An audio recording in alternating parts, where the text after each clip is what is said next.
What is up, all you GBA type people? My name's Tom, and we're here with our post-draft power rankings. With me, as always, are my two hosts, Crobat for the win, Danza, hey, what's going on, and guys? Adam of TNA TV. Hello, hello. Okay, so this time around, the format will be a little bit different than our pre-draft power rankings.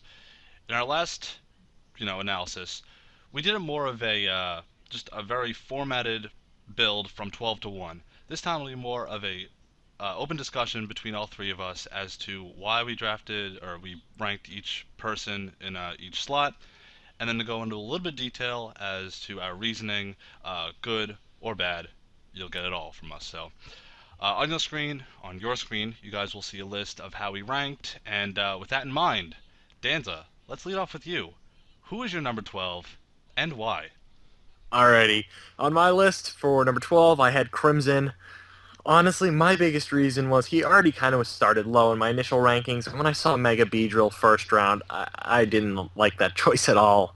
I do like that he picked Skarmory and Gothitelle after. That is good team support for Mega Beedrill, but many choice Scarfers outspeed and will literally just KO Mega Beedrill. And most priority will probably come close to OHKOing or at least severely damaging Mega Beedrill. I just I feel like he could have done better in that first round. Maybe I'm nitpicking to an extent, but I really don't have too much else to go off of in terms of history. I do think he can roll with it. I do think he can move up if he can use what he has effectively. If he can give proper defense against Scarfers and priority, then I do think he can move up.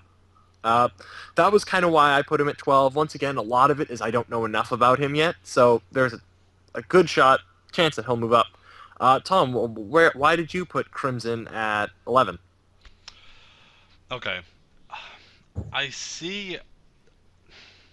Crimson's team to me seems more like it's a group of individuals trying to work together. I can see the effectivity of having a Skarm and Clefable core. I could also see the usability of having things like Sableye, Rhyperior, and Weezing. They're all good at what they do. Jolteon is quick, Gothitelle is good at trapping, right? They all do well, but do what they all do well together? I'm not quite sure. I don't think the team has synergy. I definitely think Mega Beedrill is, as I've heard before, a handhold Mega, and I don't see the entire team working together. So much so that I think there's going to be many times in the season where Crimson's going to be forced into bad matchups solely because of how his team doesn't quite fit together like a puzzle. It's kind of just like pieces thrown at a wall, and whatever Yeah. sticks is kind of what he's left to work with. Adam, where'd you go with them? Now, see, I actually thought that he had a quietly good draft, although he really scared me with the first round Mega Beedrill, which you stole my keyword of handhold Mega. Ha Um, ha ha. Grabbing Skarmory after that really brought that team together. That's the only real main check to Mega Beedrill, obviously outside of Scarverse, but he also grabbed Gothitelle, who can potentially take out those Scarverse by trapping them in. I think his team, you said it's a bunch of individuals working together. I think that's actually like the definition of a team, is a bunch of individuals working together. I honestly, I don't see too terrible of synergy. I don't overly like Claydol, but that's a rapid spinner, so whatever. I think it was going to work fine. He has speed. He has trappers. He has defense. I like his team. He has for alligator. Honestly, I like his team, and I think it works well together. He But does have Feraligatr. That's a fantastic point. that's just me. Mm-hmm. But I And, guess and I think we'll move on to go ahead. the Go next ahead. person. I was just gonna say that for alligator, things like for alligator are why I am still optimistic about his chances. He does have some big threats there for sure. For alligator, most notably, now that it has sheer force. I think one of my only issues with his team that I kind of pieced out together last night, he only has one water resist in Feraligatr, and then he has zero ghost resists. That's kind of a big issue to me because ghost is something that you can tech on to most any special attacker. Shadow Ball or, well, I guess not HP Ghost. That would be interesting though. But it's hard to look at some glaring holes that can be very exploited based on the right matchup. Moving on, let's talk about Dan. Please, please, Alrighty. Dan for Danza. Dan for Danza. Alrighty. So for Dan, he's obviously in my number 11. I feel like Dan was kind of all over the place. I don't really see enough synergy, and to a degree, I don't really see him using more than 6 or 7 things on his team. I expect him to bring Mew pretty much every week, for example. I do see some potential if he can use at least Mew effectively, but I don't know if it'll be enough to provide him a winning season. I just I think Dan's going to be pretty predictable. He can definitely prove me wrong, and I'd like to see him prove me wrong because I'd like to see obviously everyone competing well here, and I think he definitely can. But if he's only going to bring 6 things the whole year, it's pretty difficult to keep him up high. He's going to have to prove me wrong on that. Adam, why did you put Dan at? I think you put him a lot higher. Why did you put him at? Sorry, I gotta go check. Yeah, I moved him a You lot higher at you number. had him at I think 10. Yeah, 10. yeah, he dropped. That's not a lot higher. Sorry, He I thought actually you had him higher. dropped the most out of my post to preseason change, and I can still be proved wrong. I kind of agree with you. I don't see a terrible amount of team synergy. I do like the Mega Sableye Chansey wall core, but aside from that, I don't see these individuals working well together. I feel like Mew is almost going to have to be a defog set almost every battle, unless you want to use defog Archeops. No, actually, I don't think that even gets it. Doesn't Um, get defog. so I just don't see it working overly well together, and that's why he dropped 6 spots for me. He can prove me wrong, and that's why he isn't number 11 or number 12. He has a bunch of NU Mons, which are in his wheelhouse, so maybe he will use them a lot more effectively than I'm giving him credit for, and that's why he didn't drop all the way down to 11 or 12 for me personally. But I see that you had him at 12 there, Tom, so why don't you give us your reasoning for that? Yeah, Dan is the bottom of the barrel for me in terms of this draft. The first thing I noticed, he's playing with 6 Mons on an 11 Mon roster. I can almost guarantee you, and I'm almost going to predict this, that he's going to bring a variant of those 6 every single week, solely because it's the glue that holds this amalgamation together. You know, you have Terrakion. Mew is going to... The way I saw Mew on his team, it's going to be a Skarmory, minus the steel and flying typing. It's going to have rocks and some sort of hazard, unless he wants to run lead Archeops, which in that case, if he leads with it, anyone who's played Showdown for longer, well, at least has played NU, is gonna realize that that's what Archeops does. And then my other kind of issue with that is then if he doesn't or can't if he doesn't run defog on Mew, but or if he can't get a defog off in the first place, say the other team has well, I was gonna say Bishar, but that's not the case at all. That's what scares me the most in terms of using defog. If he can't get the defog off, mixed with Defeatist, Archeops kind of becomes useless. Volcarona takes 50% right there, and if he needs it to set up, he has to be careful. But the problem is, he plays rather obvious sometimes. He doesn't make very good switches. He makes the most obvious switch that for most people in this league, I feel like could really see that coming. My other Hmm. thing is, like I said, every week it's going to be the same thing. And then his rank or his round 7 to 11 Mons, they weren't notable to me. They weren't even that memorable. And hell, I think Kling Klang does 3 things. 3 things. That's it. It either sets up with shift gear and gear grind and wild charge and return and all that, or substitute. It either volt switches with flash cannon, or frankly, it dies. That's what it does. Yeah. Um, I can't say any better than that, any worse than that. I don't think that this draft is well rounded. I think it's I don't I know. don't think you're giving Nidoqueen enough credit, by the way. Nidoqueen's a I really like Nidoqueen, but good. Nidoking was still out Hmm. there. Yeah, but Nidoqueen's, especially in this league, it's more bulky. It has obviously a little bit less attack, but it's more bulky, which bulky offense is the name of the game in the What does GBA. he need bulky for? He has the fattest whore in OU. Chansey's UU, I believe, so Hmm. calm down. Doesn't And matter. Still fat whore.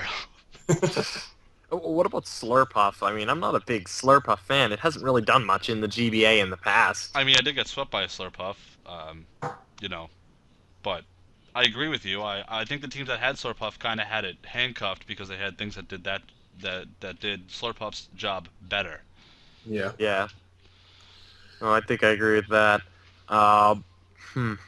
And then I've even kind of got the notion that he has to kind of understand how to use his Mega. So essentially, he drafted a Mega that he has to understand how to properly use. That in itself is, I mean, I've heard John say before that Mega Sableye was kind of a learning curve, but coming from a guy who like Dan, who kind of has a bigger learning curve than most other people in terms of competitive battling, I think that's going to be even more of an uphill battle for him to understand how to use something like Mega Sableye and incorporate it in a whole team. Yeah, because Mega Sableye's not going to be sweeping teams anytime soon. You could throw an occasional Calm Mind in there, but that's probably not going to be sweeping anytime soon. That's It's true. pretty slow. I mean, it's I think it's swept Nexus last season, by the way. But okay, but it's Well, swept it got Nexus. I close. It mean, got that's hacked to shit, didn't it? yeah, it got critted all over the place. Anyways, let's move on to the next. alrighty. So at my number 10, I had Nips. I honestly think Nips drafted okay. I don't have a problem with his draft as a whole, but I don't know how much he considered team synergy. I do like some of the stuff that he drafted individually. I'm not really sold on it working well together. It was kind of like the argument you guys had for Dan. I just didn't think it fit as well together. It seemed like a gathering of individuals rather than a team in a lot of ways. I see his ground and fire type, dark type weaknesses holding him back a bit, especially in a knockoff infested metagame. Do I think he has potential? Yeah. I think he just needs to cover up those three weaknesses mainly, and if he can do that, then he does have a chance to move up. And those are just my thoughts, my initial thoughts, anyways. Tom, what are your thoughts on Nips? Why did you place him at 8? All right, with Nips, I felt like his team had a good way to support his first pick being Mega Altaria. I do like Mega Altaria in the GBA format. I've never actually used a Mega Altaria outside of this type of format.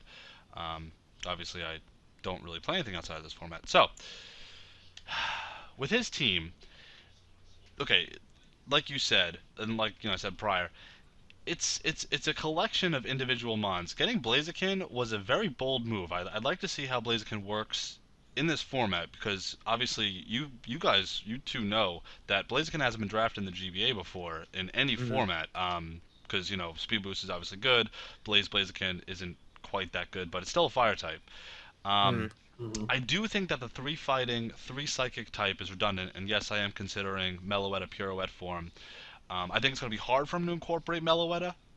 Steve did a decent enough job last season trying to use it, um, but I can almost see he has sort of a special defense lopsidedness to his team. Yep. Having Roserade and Snorlax, and then also having Mega Altaria and Meloetta. Like, all those things are so special defensive that if he needs to run a defensive Mon, he almost has to put Jirachi in that slot, which then, therefore, like, brings down his offense so much, because Jirachi is one of his only, main physical attackers besides Hawlucha and even Mega Altaria, but even, a return from Mega Altaria, you kind of have to. You'll see that coming when you go for D dance, and then finally, I think that having one Defogger and Mandibuzz, but also not only that, having Mandibuzz and Quagsire, I'm not exactly sold on their viability in terms of the GBA. I've used both. I don't like either, just because of how they work. Mandibuzz is weak to the thing it's used to get rid of. It's weak to rocks, and its only real purpose is to get rid of rocks and knock off items. And then Quagsire, it's just okay. It's okay, but it's not that good overall. Adam? Yeah, but it matches well with. I think he got two really good value mons for his last two pick in Roserade and Oh, of Snorlax. course. He needed some more physical offense, and I think you bring a banded Snorlax, maybe some pursuit traps, maybe some things like that. I think you can get some good usability out of Snorlax. But Snorlax, Roserade, and Mega Altaria, and kind of Jirachi were the only ones that I actually really liked out of his draft, and I didn't see a lot of synergy at all out of his draft, and that's why he moved down one spot for me to number 12 because, like you said, he's got three psychics and or three fightings. He just Blaziken, I don't think is really gonna do anything because I just when I look at Blaziken, especially Blaziken, I go, you're bad. I don't like you. Mm. So I don't see as much synergy as what you probably need in a team to do. I mean, he has a potential slight ice weakness with Mega Altaria, Hawlucha, and Mandibuzz. He's got the dark weakness. I don't know. That's just kind Yeah. of why I moved him down to number 12. Another thing I'd like to just comment on, Blaziken, in my opinion, is just a poor man's Infernape. And heck, since Emboar got Reckless, it's kind of even a poor man's Emboar. Even Emboar seems like it would be better in a lot of ways, you know? I agree. Yeah. I'm gonna take it one step past that. I'm saying it's a poor man's Hawlucha, and he already drafted Hawlucha. Ooh. That actually, that's a good point, definitely. I mean, Yeah. it gets mostly all the moves, save for some fire type attacks that Hawlucha gets. But Hawlucha at least has the speed and at least has the Unburden to work with. All Blaziken has is just a fire. It's a fire chicken.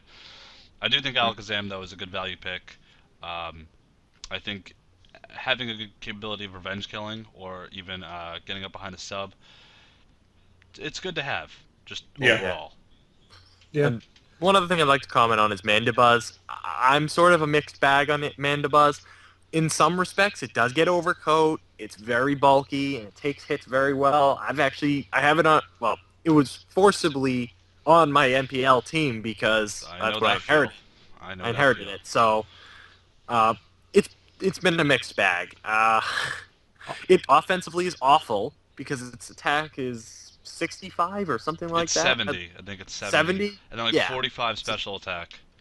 Yeah, which is very pitiful. Um, that there's that, and it's weak to rocks, which like you said, it's supposed to be fighting against. Right. If it's already starting at 75% when it switches in to defog stuff away, what's the point? You know, that's why it's not my favorite defogger by any stretch of the imagination. Not only that, So, it's not even fast enough to support outspeeding whatever it's going to defog on. Anyway, let's move so on. I want to say one last thing. Oh, sorry. One quick last thing. What takes stab physical fighting moves for him aside from Mega Altaria?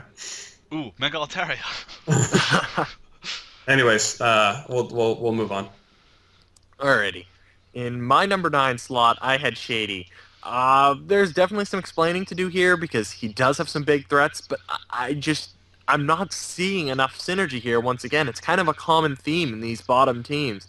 His team is not bad by any means. In fact, if he uses some crazy sets like defensive Garchomp or like an Assault Vest Regirock, then I think he'll be able to move up. It's just I struggle to put him higher because I'm still not sure how much creativity he's going to put in. His only reliable defogger is Mega Scizor. Really, I mean, maybe what's it called that he has here?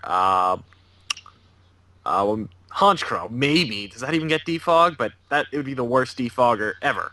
And think about it this way: Mega Scizor already has 4 move slot syndrome, so it's probably going to be running defog practically every week. So and he has a bit of a rocks weakness as well. So he doesn't like dealing with fast special attackers. I just see too many problems there. In addition to his notoriety for not putting in enough time, and it's not really his fault for that because he's busy, but all of that put together, I think, just amounts to him being at number 9, no matter how much GBA experience he has. And if he proves me wrong, that would be great. I will gladly move him up. I'd like to see him put more time in and try to overcome these weaknesses. Uh, so, Adam, why did you have Shady at 5? Number Because that's 5. quite a bit higher than I had. Yeah, so you moved him down 2 spots. I moved him up 2 spots. I really liked his first 2 mons that he grabbed. There are 2 very strong stab priority users. There are 2 very bulky offensive mons. I really liked those 2. He then followed it up with a pretty good fire, water, grass core, an offensive superior, a really good defensive melodic, and Rotom H, which can do a lot and gave me hell in the D League.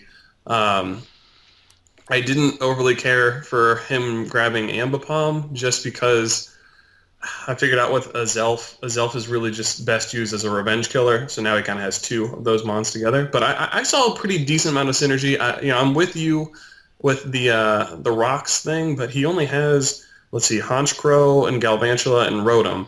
But you don't have to bring all 3 of those in one battle. to have a Rock's weakness. So I don't see him having to. That doesn't even make sense. He doesn't need to run Mega Scizor with Defog every week, but I don't know. I liked his team. I think his Mega Scizor is one of the only mons that'll give my number one team overall hell because it has such a matchup nightmare on most of the mons that he drafted. So that's how I feel. That's a valid point. Actually, hey Tom, you actually are in the exact middle of where I put it and where Danza put it. So why don't you tell us your thoughts? Oh my God, you're right. Oh my God, guys, you're so smart. It's funny, Danza. You mentioned crazy sets. Um, I think Shady is the antithesis of crazy sets. I think that he's going to fall into what we expect in terms of, you're seeing like cookie cutter sets in terms of Right. standard like play, just so that he can. You said if he preps, he'll do well. He's notarized for not prepping that well. I think that's going to continue here. He has a team of some very substantial mons just in their own regard. I do like the Mega Scissor pick. I do like the Dual Snake core. I do like Azelf, and in a weird way, I even like Regirock. I think Regirock fits his team in a way because with what it's weak to, Melodic and Superior and even Rotom kind of pick up what it can. Right. My biggest issue, I guess, with him is that unless he uses like Sticky Web with Galvantula, and I'm not even sure he's going to use that to its fullest extent, he can't really get the full type of um, like effectivity out of this team. Besides Superior, this team is a little bit slow, and Garchomp, I guess. But the point is, I feel like he's going to fall into that lull that we expect him to, in terms of getting kind of lazy, not prepping as much, and kind of falling by the wayside.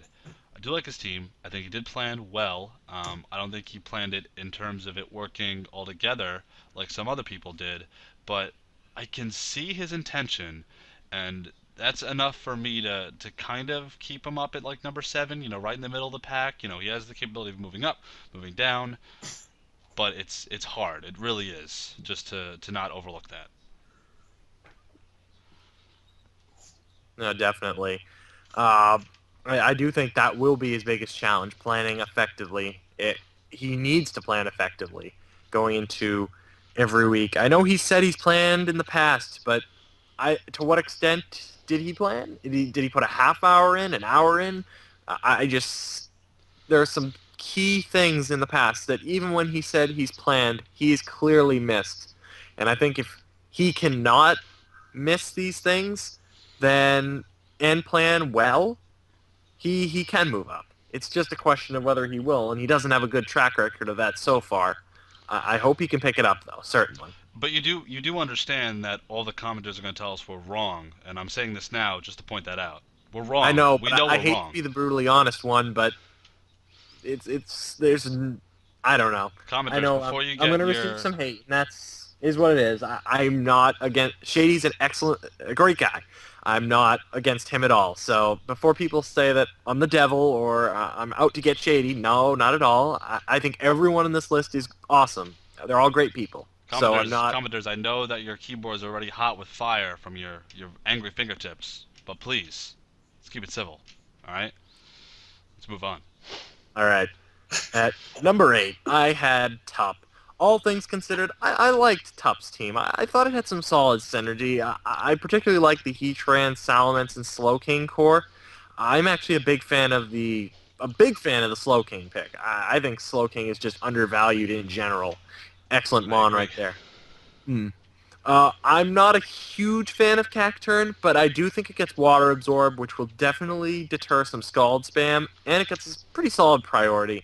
I kind of like Hitmontop, given its placement in the draft and given the style of the draft, gives them offensive and defensive presence with a Rapid Spinner. Mega Alakazam is pretty solid, considering Trace can be pretty valuable in this format. And I think if he can get some rocks up and get some prior damage on stuff, Aqua Jet from Azumarill will have a chance to take care of business.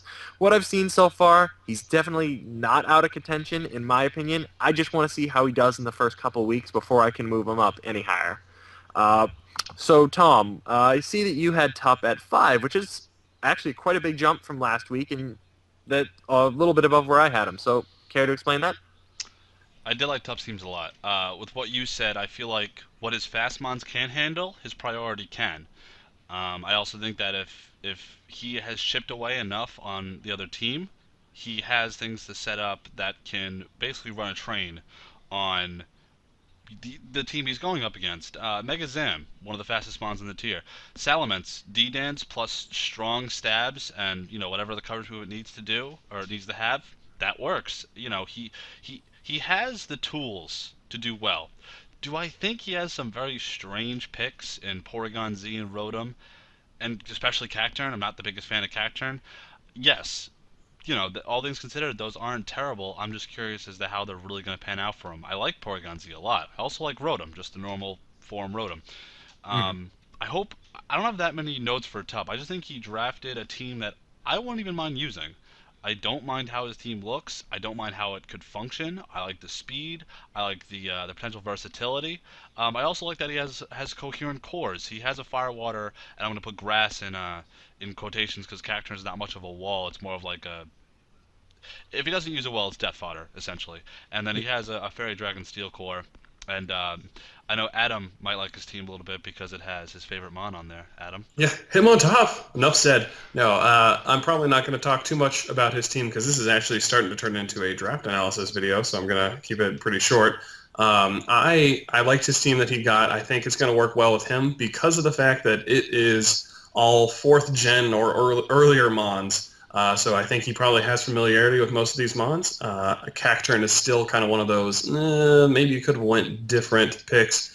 Maybe something like a Tangrowth would have worked there. But I think that he'll have familiarity with these mons because they're all more old school mons, and he has Hitmontop, so I have to endorse him. We'll move on. Alrighty. At number 7, I had Mulone. All in all, I don't have too much to go off of, but I thought, for a new guy especially, he had a pretty solid draft, in my opinion. For someone with no experience, he actually kind of impressed me a bit, indicating I think he put some thought into his choices. I know I said last time that if he put some thought into things, then he probably would do decently well, and I liked some of his choices, and it seemed like he put that thought in. If he puts it into his matchups every week, then he will likely move up, or he has a chance at it. I thought all his picks were good, if not great, although I'm not a big fan of Pavilion at the end. Though I guess I understand it was a 40-point NU acquisition. That's fine. All in all, if he can steer clear of ice types, I think he can use his Revenge Killers, Talonflame, Weavile, and Mega Man Electric effectively enough to make some kind of a push. So, Adam, why did you have Mulone at Number 9. 9? Yeah. I moved him up one spot because I think he drafted a relatively synergistic team, but it kind of looks to me like he drafted as much almost kind of standard OU-ish mons that he could. So I have a little bit of concern with how I guess creative he'll get with using these mons. Not to say that these mons will be bad if they're not used creatively because they're all pretty strong and work pretty well together. But yeah, I'm kind of with you. He kind of has a little bit of an ice weakness going on, which I didn't like, but he also has Weevil, so he took out one of the ice sharders out of the situation. So kind of covered that a little bit. So we'll move on. I think where did you have him, Tom? You moved him up 2 spots to number 10. I did. Quickly, he almost went for a Volt Turn type team. Um, However, that Volt Turning team is kind of hurt by his one hazard remover, and it's not even a good hazard remover. It's not like he can spam Custap, use Custap Berry Fortress and go ahead and get rid of whether it's rocks or spike layers or spikes or whatever. That I think is going to hurt him in the long run. You can't work a team that's going to be quick, but then try and make those good matchups, and then also not have the things that keep the damage control lower for you. And not only that, I think that some of his lower picks in terms of Vivian and Trigalgy are kind of. I don't think Vivian's going to see much play, to be honest. I don't think the matchups are going to really demand that he brings it, considering he only gets like 4 good moves. And then I think Dragalge, based on his team structure, because he already has a lot of defensive mons and Fortress and Gastrodon in a sense, but could also be special defensive. And Gliscor, I think Dragalge is going to be one of his like premier um, special defensive mons. And then even in that consideration, show me its recovery, Black Sludge. That's it. So I don't know what to say about him. That's why he's so low for me. I can't really justify bringing him any higher because I can see holes in his team, and they're very, very easy to kind of pick on. So that's it. Hmm. Gliscor can defog, by the way. If Yeah, it does not but run if you Toxic run Defog Gliscor, you can have Poison heal. yeah, you're gonna have to run leftovers with Sandvale. Still gets Roost. True. Sort of mitigates that. All right, we're gonna move on to number 6. My 6 was Halfway Geo. through. We are halfway through. I was initially repelled by Geo's draft. I hated seeing Scissor and Ferrothorn in the same team, and honestly, Geo started at my bottom until he got Polytoad. And it kind of made more sense. He I has a agree with decent that. partial rain team, full rain team if he wants. I liked the Mega Swampert pick. I liked the Goodra pick with 3 great abilities. He's only at 6, however, because I'm not a big fan of his team synergy as a whole. Like I said, it's a good partial rain team, but I feel like a strong electric type with HP Grass, for example, would deal with a really good portion of his team. Do I think he'll have a problem with it? A big problem with it? Not really, but he needs to prove that it won't be a big problem. Since he can plan for electric types like that, then he's just gonna have to work around it. Is all I'm saying. And if he can do that, then he has a shot to be the new rain team this year. So Adam, why did you have uh, Geo at 11? That's a lot lower than where I had him. Yeah, he dropped for me actually, because all right, I like that he went the rain team route. I don't like the way that he put the rain team together. He either has to use defog Moltres, uh, Ha ha ha.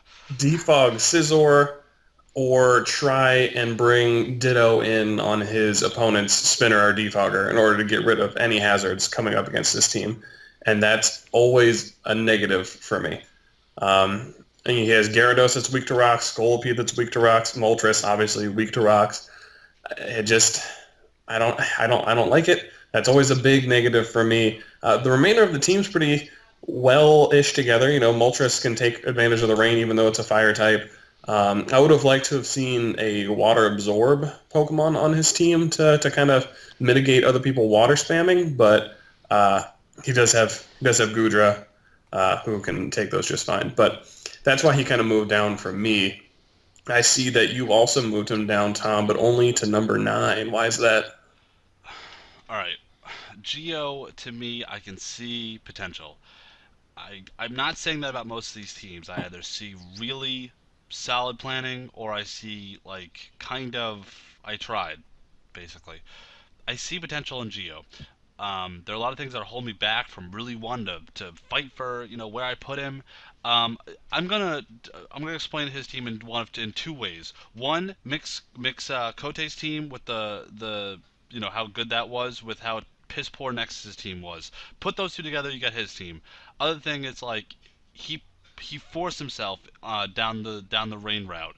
He didn't. I don't think that if he did choose to go the rain route, voluntarily, good for him. He tricked me because personally, I think he was forced to do so by about pick 4, because I think he had to, because if he didn't, I don't think there was enough fire resistant mons or good flash fire ers to really convince me that Scissor and Pharaoh were a good choice together. Not only that, I don't think Electivire is going to be as good in the rain. I do think Scolipede mixed with all of his threats. If he passes one speed boost or one sword stance into, I don't know, Electivire or Moltres or even Scissor or Mega Swampert, I think it's going to be something it's threatening. It really is. I just don't think all the pieces are there. Like I said, I do see potential. I do see some sort of viability. I do see a hint of a plan. I just really want to see it actually pan out. So I'm gonna give my like you try, but I really want to see you actually succeed stamp of approval to Geo, and I'm pushing for him this season. I really am. Alrighty, so I think we're gonna jump up to number 4 now. My number 4 was Steve. In my opinion, You skip it. I even had. Five. You skip 5. Oops, my bad. All right, Numbers. I blame this horrible trackpad. It moved up too much. All right, my number 5 was Cooper. Uh, Cooper fell a bit. He fell a bit, in my opinion, because I was just a little bit underwhelmed with his draft. I do think he'll use what he got well, and I think there probably should have been other stuff he probably should have selected. I'm not a big fan of Venomoth, for example. I just don't see that being very useful. I mean, it can quiver dance, but that's kind of about it. It's not even that fast before a quiver dance, so it can be taunted or it's hurt by hazards or roar or dragon tail. He does make things work though. He made head smash Mega Aggron work. Who knows? We'll see special Mega Aggron or Aggron maybe. While I didn't like a couple of his draft choices, I still don't have a doubt that once Cooper starts playing again, he'll be fighting for a top power ranking spot. Uh, so Adam, you had Cooper same at 3. Why did you keep him at 3? Well, one, because Cooper should always be at number 3. But True, no, true. He's right. I really liked his draft. It's a very, very Cooper team, and that's why I kept him where he was. He drafted a lot of bulky stuff with a couple offensive key parts in there, like Lucario and Mega Charizard X. I kind of disagree with you, Venomoth, just because I drafted it in season 3. It can actually do a couple other things. It has Sleep Powder. It has Toxic Spikes. It has Defog, actually. It has a whole bunch of recovery. Its physical defense lets it down a lot. But it is, I believe, base speed 90, which isn't terrible. It's not fast, but it's not terrible. It's going to outspeed a lot of walls that are going to try and taunt it. Um, However, I'm not sure if he has the best people to pass it into. I guess he can go pass it into, Quiver past to Blissey. That would be pretty impressive.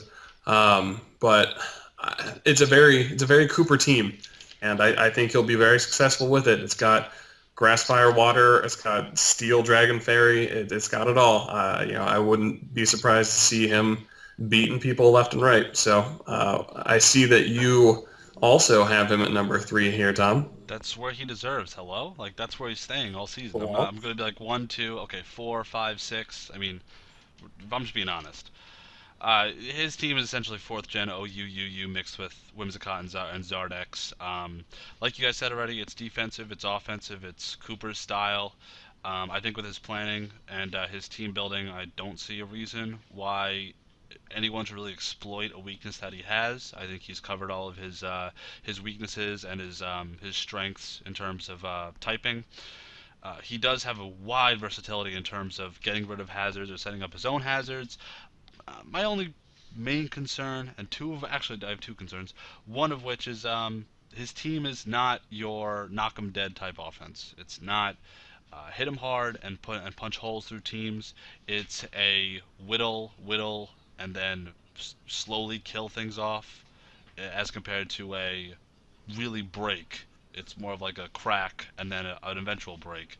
And my other thing is, and this is going to sound kind of strange, but based on his team structure, I do think there's going to be some matches that are going to come down to how RNG or hacks or just how a roll might come into his favor, because there are things on his team that I feel kind of not have to rely, but are very susceptible to those type of things, either giving or receiving those type of circumstances, whether it's para chances, confusion, damage rolls, setting up, certain circumstances are either going to fall in his favor or not in his favor, and I have a very weird suspicion that that's going to happen more than once. But that might just be being a crazy person. And then Adam, real quick, when you talk about Steve, I want to see if you make every point that I do, because I don't want to talk much about Steve. All right. Well, we'll let Danza talk about Steve, since he was starting to talk about Steve and then just rudely skipped Cooper. Gosh. Yeah, No, that was not intentional. My deepest apologies go to Cooper. It's just my horrible trackpad. Anyways, we don't need to discuss that. talk about Steve in number 4. This man is hyped to come back this season. I interviewed him recently, and Trash talk supreme. he was into it, man. He has the mentality to do so. He found a new beginning. He's like a Henry Ford. You know, he's going to be innovating, seemingly. That's the impression I'm getting. I see his team that came together decently well. I think he has some pretty good synergy, and he's got progress rolling. If he can make good plays, that's a huge if right there. But if he can make good plays and make his Mons work well together, he'll find success. Watch out for Latios, Crawdon, Landers T, and even things like Muck, which I think if he can use them effectively because this gen is so full of fairies. Muck enjoys going out onto the field with fairies because fairies ain't got nothing on Muck. Only thing I would have said is maybe he should have got Heliolisk instead of Electros. Maybe maybe I'm not a big fan of Dawn Fan either, but those aren't huge complaints. I just think that if he can make good plays all the time, and that's going to be his biggest challenge, then he will stay a top contender. And I want to see E-Speed Suicune. I'm just putting that out there. Alrighty, so I'll turn it over to Adam. Adam, why do you have Steve at 6? See, Steve didn't move for me, and that's because I'm going to make the same points that I made pre-draft. I mean, he drafted a very Steve team. It looks very solid on paper. It's got some good synergy going on, and it has a lot of potential to be used to innovative effectiveness or innovative disaster. The Muck Mill Tank I thought was very interesting at the end, and could be quite useful. But he's already starting to talk about some things like Focus Punch, Scrappy, Mill Tanks, things like that maybe they might work, or maybe they just might look stupid. It's a team that looks like it could be really good together if a lot of thought is put into it. But if a lot of thought is put into it and goes out to left field, it could just be a disaster. So he's, again, going to stay at 6 for me because he could be really good or he could be really bad. And so that's why he's always going to stay at 6 until I see him prove to me that he can be consistently good. Tom? 1 second. Very professional, Tom. So okay, we're good. Never mind. We got most of my points. Like you said, it's a Steve team. I think there's chaotic balance / synergy, and I know those are redundant state. Those don't quite mesh those two words together, but that's I think how Steve's teams work in quotations. He has some sort of balance. He has a plan. He has checks to what he's weak to, kind of. Actually, I think his team is right up there next to John's in terms of the amount of weaknesses he has and the amount of resistances, like reliable resistances. Anyway, double intimidators. I like it. It puts less. With Don Fan added into that mix, he can use Landers in more of an offensive type mode instead of just relying on it to be defensive. There's no insane pressure on his OU and UU Mons thanks to his lower tiers. I don't know how good those lower tiers are going to be, but that's kind of the luxury of making a brand new team. Like you said, Electros, not really sold on a Breloom. I'm really not sold on Breloom either. I think Breloom is very easy to prep for in this league. I think one thing on each team is very capable of handling Breloom. Arcanine, I love Arcanine to death. Was basically like my second favorite mon to use on my GBA team, and I don't know. Steve is number 6 for me, so he moved down one spot, but he's essentially in the same ballpark. There's potential. He has to play well. He has to be consistent. He has to be smart. And like I said before, there's a difference between innovation and then unnecessary loopy sets and plays. That's it. Right, and I think that was basically what resonated among all of us. He has to play well, and he has to use things well, and he has to be smart. Yeah, basically. Alrighty. What? Basically, you're right. Okay. We're going to go to number 3. My number 3 was Miguel. I was so close to putting him at number 2. I struggled between choosing between him and Hank. They almost seemed equal so far, and both had really great drafts. Basically, Mega Pinsir solidified it for Hank. In no way was Miguel's draft bad, though. In fact, I really like it. He brought Moto Moto back, which is Hippowdon, and got Sandrush Stoutland, which I think were really great late-round pickups among all of these teams. Now, all of a sudden, every team has to prepare for Sandrush Stoutland every week, and it takes some attention away from other major versatile threats like Hydreigon or Victini. And I think his defensive core is pretty solid as well. I'm liking Hippo, Florges, Tentacruel, Dual Blade, Chestnut. They can switch between offensive and defensive if they need to, but I think they have some pretty good synergy there. The only somewhat questionable pick maybe would be Escavalier, but it wasn't even that bad. And I realize he got sniped of Empoleon and he just wanted another steel type. So, all in all, I think Miguel is worthy of being actually in my 2 or 3 spot. Why did you put him in? Hold on, I got to get back up here. Adam, why did you put Number Miguel in 4? You moved him down a little bit. Actually, he fell from grace for me. He was my number 1 pre-draft. He drafted a very Miguel team. That's nothing against him. He actually got more bulk in this draft than I really anticipated him doing.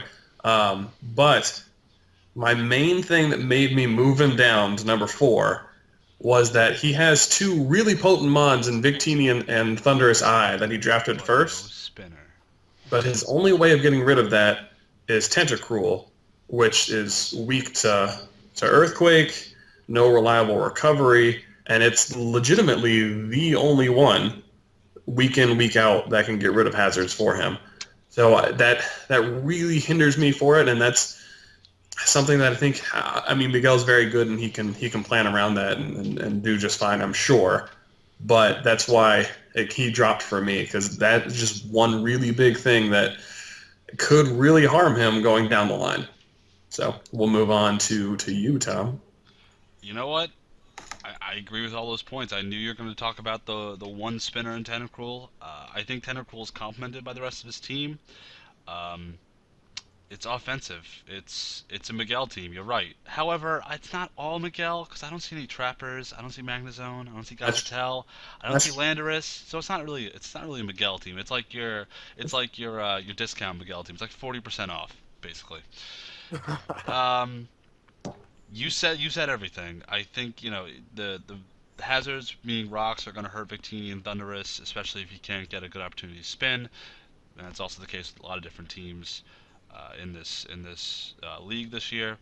2 other things that I think might cause him some concern: the residual damage from Hippowdon and Moto. I didn't know what that meant until like today or yesterday.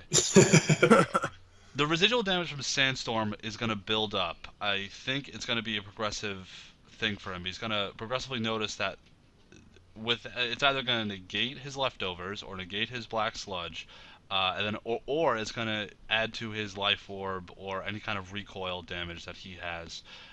That I think over time is going to become more of an issue. He does have ways to counteract that.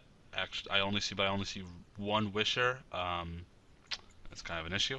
And another thing is, I think his team's going to focus on 5 essential mons. There are ways of him, to kind of shun out the responsibilities of different mons like Escavalier and even Doughblade. I don't see Doughblade getting that much play because based on how many really high tier OU threats there are, Doughblade is good in your lower tiers. I'm not quite sure it's good at handling higher tiers, but again, we'll see. You know what? He drafted a good team. He has a Firewater Grass, the Fairy Dragon Steel. I'd like to see it work in actual practicality, and I think I'll watch his videos and really get a grasp on why he drafted and how it works. So we can all agree on our number 2 and number 1 pick. So this is going to be nice that we could all kind of agree or disagree with this last round. Yeah, definitely. Before we close the curtain on Miguel, I'd just like to point out, as ridiculous as this sounds, Sandforce Hippowdon is a thing. So if Miguel doesn't want to bring, Stoutland one week and just wants to bring Hippowdon because it's still a very good physical wall, it can carry Sandforce just to not have Sandstream. And I wouldn't be surprised if we see him do that at least once or twice, just so he has a big physical ground type wall and not hurt and doesn't hurt his team at the same time with Sandscream. Just wanted to point that I out. didn't think about that. It's a good point. He actually did that a couple times, I believe, in the D League. So Smart. So Smart. there you go. Wouldn't be surprised. Alrighty, so we're gonna get into number 2, and we can agree on this a lot. It seems I did struggle between Hank and Miguel at number 2. They're pretty close. I looked at previous experience, PBL versus the D League for Miguel. I gave Hank the slight edge, like I said earlier, because of his pincer pick, mega pincer pick, which I think is fantastic to punch holes through teams. Actually, let's go to stats for a second. That monster averages nearly 1.64 KOs a game, which in all of GBA history, it's one of the highest of all mons. There's plenty of versatility, Gardevoir, Fernape, Tornadus T, Latias, among others. A lot of his stuff can go physical or special. Heck, even Latias has Sucker Punch, which I thought was kind of interesting. He has plenty of rapid spinners, intimidate user. I rank him close to Miguel, but for now, he's a tiny bit higher. Would you guys care to talk about your thoughts on Hank? If there's anything else you want to add? go ahead, Tom. Cool. Hank's team to me is, I think it's amazing. I think it's awesome that he got all of these mons together in the caps out the cap that he was forced to work under. I like everything here. I maybe not Mismagius. Hell, I even like Sharpedo. I want to see him use Sharpedo well because I goddamn know that I couldn't. I like Magneton. Everything on here. I like it. I think it's good. I think it's well thought out. It's balanced. It's effective balance, not just crazy balance. There's setup potential. There's regeneration or in terms of Tornadus T and Amoonguss and Alamola. There's threats. There's good walls all around. I can't complain about this team. It's number 2 just because I think the guy number 1, which again is kind of obvious, he just did a better job at uh, taking that plan and executing it even just that one notch better. Um, I think, well, actually, my one downfall, I guess, on his team is that if he's going to run Mega Pinsir, he has to run Defog on Latias, or he has to spin with Excadrill.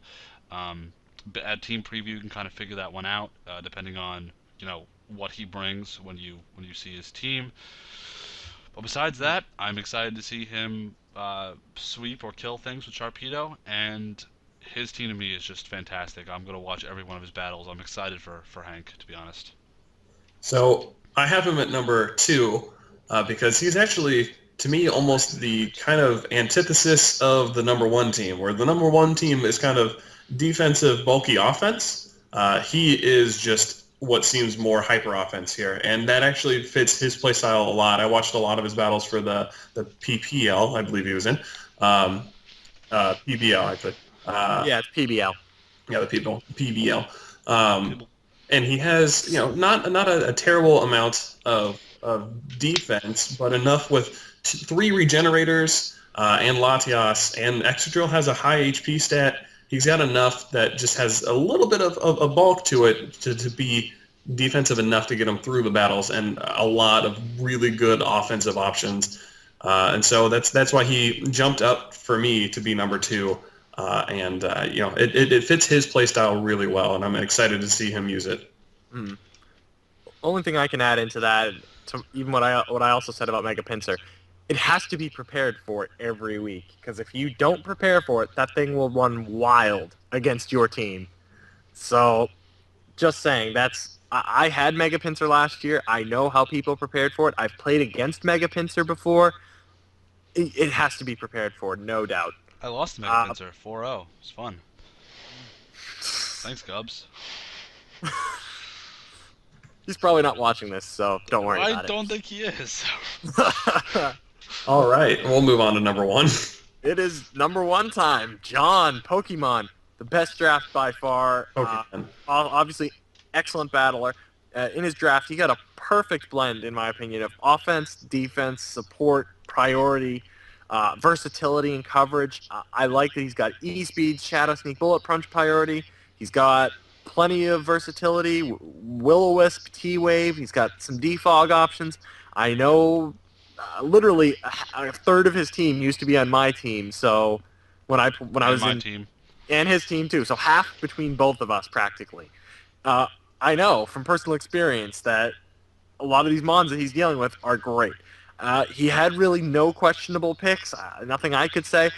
He seemed to be justified by the points and the time selections in the draft. I just want to see Extreme Speed Raikou, and I'd like to see it get a crit against something to carry on tradition.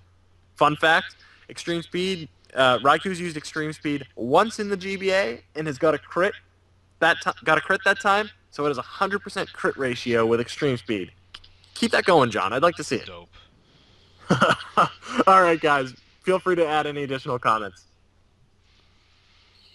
Go ahead, Tom. Well, I just want to point out that I didn't have to move John up, where you guys did. Just gonna notch that one up in my ego book. You know how it goes. Uh, I love John's team. If there's a guy who planned well and then executed that plan to a T, it's John. I've never actually seen a team be built this well under these type of constraints in any league that has been formulated, whether it's the MPL, NPL, PPL, PBL, other assimilations of letters and numbers and whatever else you want to, call your league. Anyway, I know I mentioned on the I mentioned oh my god, mentioned this on Twitter a few days ago. He has zero 4x weaknesses. Can you name me a team that has had the luxury of saying that? I don't Nope. think there's been a GBA team that has done that before, and that is awesome to me. All of his mons are going to see play in one form or another. That is also impressive to me because each one of these serves a role, and it's an effective role. It's not a passive role. It's a thorough, well thought out role. He has my favorite mon in this league, Kieran Black, Powerline, which he refuses to nickname it because he's a meanie head. And I think he knocks it out of the park every week. He should be confident in his plans, and yeah, I don't see any reason why people should not like every time you face anyone who faces John is gonna have to prepare like they've never prepared before because his team is it's amazing. That's it. It's amazing. Mm, That's it. That's it. That's it. no, That's all. no doubt. I'll be Mr. Negativity here. So there's two things that I don't like about his team.